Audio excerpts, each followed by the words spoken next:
let's move on to some of the other NFL news. Patrick Peterson was suspended for 6 games.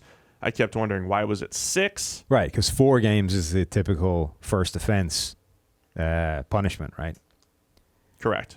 And you said it was because he failed and tried to mask or manipulate the result. Well, I didn't say it as much as Ian Rappaport said it. I simply documented his findings.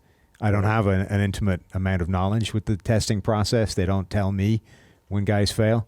Yeah, I'm curious where you would have tried to, if that means like is a Wizinator trying to mask the process? Or is it what Ryan Braun did? You know Ryan Braun? No. The Brewers?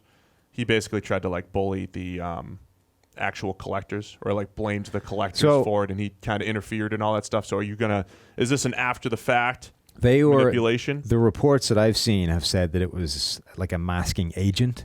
Oh, okay. So, you're taking something and then trying to hide the thing that you're taking by whatever masking agent there is. I mean, it's about time he got caught. Dude's a linebacker-sized corner. He's awesome.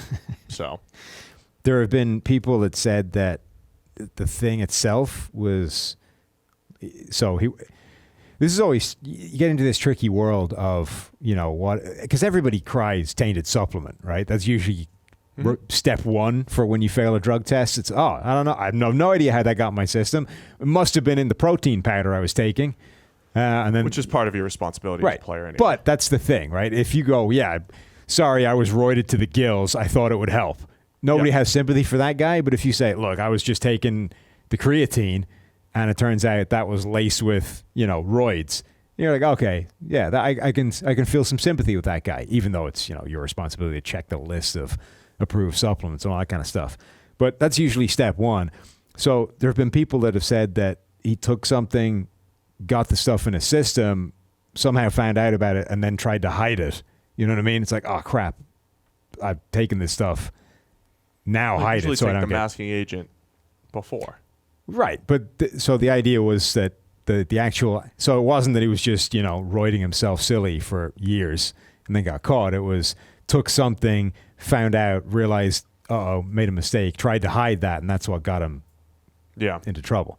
I have no idea, but I'm always interested with how long people were on this stuff and how often they're actually getting drug tested, because the drug testing is truly random. Are guys really getting tested enough throughout the years that they can get away with taking some chances? This is it is a kind of pitiful punishment for what could be a pretty serious offense. Take the 4 to 6 games. Like whatever about take the benefits. The league has like the 2 different types, right? It's the substance abuse program, which is like weed, essentially. Weed and other, non-performance enhancing but frowned upon substances. And then there's the PED substance abuse, or the PED program, whatever that is, right? Mm-hmm.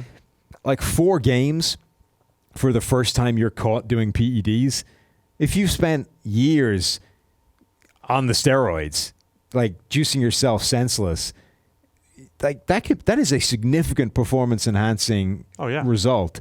And the first time you're caught, it's 4 games.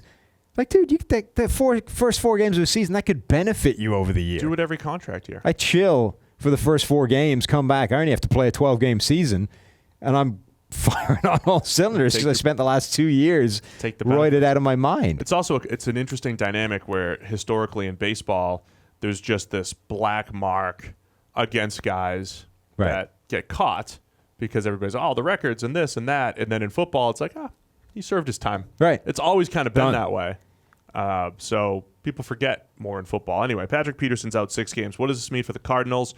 They went from the situation where Byron Murphy, their second-round pick, who we loved and is a great scheme fit, is finally the second guy to Patrick Peterson, and now he has to be number 1. Right, exactly. So it could have been Peterson and Murphy. It will be, at least after 6 games.